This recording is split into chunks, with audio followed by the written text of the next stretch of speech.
Les 10 secondes ou les 10 minutes qu'une femme meurt dans le monde, c'est effarant. Mais les chiffres donnent le vertige. C'est fou. Et alors, de temps en temps, c'est 154 par mois, de temps en temps, c'est 136, mais peu importe. Ce sont des vies. 140 de plus. C'est des vies. Ce sont des êtres humains qui sont partis et dont les enfants vont vivre avec cela tout le temps. Et ça se transmet. Et c'est inacceptable. Ah oui, c'est difficile pour un enfant. Enfin, moi, j'ai réussi à me reconstruire, à me construire avec ça. Parce que ma situation était aussi un peu particulière. Entre, il n'y avait rien, mais je pense à des camarades, parce que j'étais en internat, qui avaient la même chose, qui eux, où c'était pas que pendant ce moment-là de l'alcool, c'était aussi après, c'était avant, et eux aussi ils subissaient, et ils se remontent difficilement. Ah ben oui, mais moi je vais vous dire, j'ai fait pas mal de salons, et à chaque fois c'est effrayant. Je rencontre quelqu'un qui me dit, une ou deux personnes à chaque fois, qui me dit, moi j'ai vécu cela. Mes parents, moi une fois je me souviens sur un salon, une dame m'a dit, moi j'ai vécu ça pendant 25 ans avec mon mari, je suis en train de m'en sortir. Elle avait un sourire d'ange, divine, elle était merveilleuse et elle disait, oui c'est bien qu'il y ait des auteurs qui en parlent, c'est bien qu'on fasse des films dessus, c'est bien qu'on en... il faut qu'on dise... une fois, enfin, qu'on sache que les victimes ont droit à une autre vie que cela. Voilà, il existe, l'amour c'est autre chose que cela. Oppresser les gens c'est inacceptable, que ce soit dans une société ou dans un couple. Tout à fait. Même une de vos amies, je crois. Oui, j'ai appris récemment, une de mes amies voilà, j'avais perdu de vue pour des raisons de déménagement et tout cela, et voilà, et qui m'a dit que son mari la frappait, et alors je n'en savais rien, et ça faisait 20 ans ou 30 ans, 25 ans que je ne l'avais pas vue. Oui, c'est beaucoup plus fréquent qu'on ne le croit. En plus, ce qui est d'autant plus terrifiant dans votre livre, c'est que votre écriture, elle n'est pas violente. C'est-à-dire qu'elle, c'est pas une écriture trash, une écriture du coup de poing, c'est une écriture qui est tout en douceur et en même temps... C'est violent. C'est violent, parce que ces choses-là sont en douceur, ils montent, et votre écriture va suivre le même cheminement. Parce qu'en fait, c'est comme vous qui l'avez vécu, mais... dans une famille, il y a des moments heureux, il y a des moments gais, des moments tristes, des moments où on se dispute.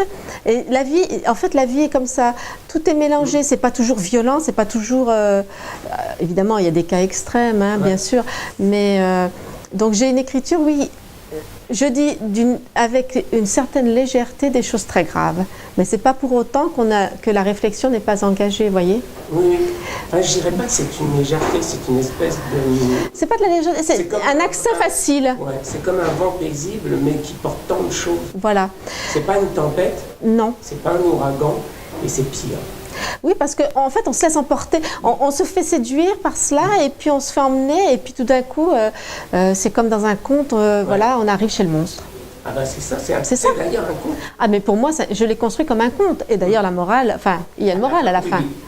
Et oui. Du conte. Ah ben oui. Et je tire, en fait, c'est très réel. Je pense que c'est très réel, et en même temps, il y a des petits, des petits détails où je tire comme l'araignée, voilà, où des petites choses poétiques qui font que, hop, ça, il y a une espèce de dégagement de soupape on prend une petite respiration. Et justement, cette araignée, ça pourrait être une rose, ça pourrait être une fleur de rocher. Là, c'est une araignée, c'est aussi quelque chose de sombre qui ramène qui tisse sa toile, voilà, encore pire. C'est vraiment le symbole du lien qui enferme, qui emprisonne, qui refait sans cesse. Toujours, l'araignée est toujours là partout dans toutes les maisons, et la personne, quand elle se sent oppressée par un conjoint violent, c'est comme si elle avait une caméra de sécurité qui la suivait partout. Elle doit rendre compte de tout.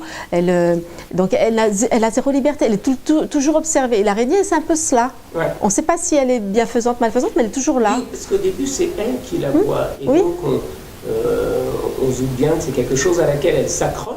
mais elle s'y accroche dans les moments de bonheur. C'est pas Ben oui. J'allais dire, la tempête n'est pas encore là, le vent se lève tout doucement, mais nous, on s'en doute même pas. Et elle s'accroche là, c'est des petits instincts, c'est son lien avec...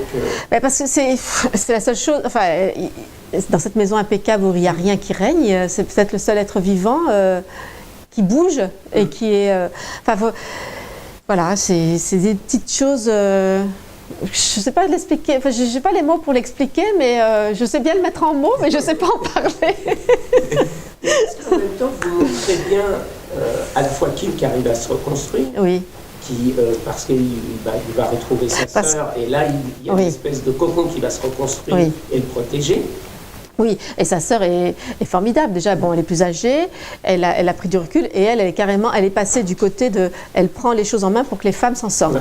Donc, lui, il a été pris de là pour aller directement du côté où on s'en sort. Donc, il est... et puis, il est artiste. Donc, il peut aussi négocier son mal-être via son art. Ouais. Et il peut laisser sortir des choses, sa violence qu'il a en lui, ou toutes ces questions, cette sombritude, ou cette douleur plutôt. Ben oui. Et puis une charge, et puis toutes ces questions, et pourquoi il n'a rien fait, et pourquoi tout ça, voilà, c'est des choses qui pèsent sur un enfant dans tous les cas. Oui, il y a ces fameuses questions, pourquoi on ne fait rien, pourquoi à un moment donné on ne part pas. Mais c'est impossible. On peut se les poser, ces questions-là, après coup. Mais sur le moment, on ne se les pose pas parce qu'on est dans l'action. Quand ça commence, je crois qu'à un moment, elle le dit, c'est là que j'aurais dû partir. Oui, mais ça, on le sait après coup que c'était là qu'on aurait dû partir. Mais c'est toujours... c'est pernicieux. Ben, bien sûr que c'est pernicieux. Et puis elle n'a pas les moyens de partir. Et puis elle a ses enfants. Et puis, c'est difficile de partir. Partir est difficile. Ouais. Et ce que vous montrez bien aussi, c'est comment tout ça grimpe tout doucement. Oui. Au début, c'est une famille un peu... je ne vais pas dire réactionnaire, mais accrochée aux traditions. Oui. On marie la fille, et voilà. Elle n'est pas contre. Mais non, parce qu'elle a des sentiments. Mais oui, mais c'est le gendre idéal, voilà, c'est le type bien sous tout rapport, belle situation, un âge déjà un peu avant, enfin, il n'a pas 20 ans, et voilà, il présente bien, il s'exprime bien, il a une carrière, il promet de belles choses. Et trop de choses. Et c'est là d'ailleurs où aussi on est dans le conte. Ben oui. Parce qu'on est avant Cendrillon, avant qu'elle ne devienne la bonne. Bien sûr. Tout est beau, la mère, le père tout est là. La mère meurt, mais on arrive un peu à reconstruire. Voilà.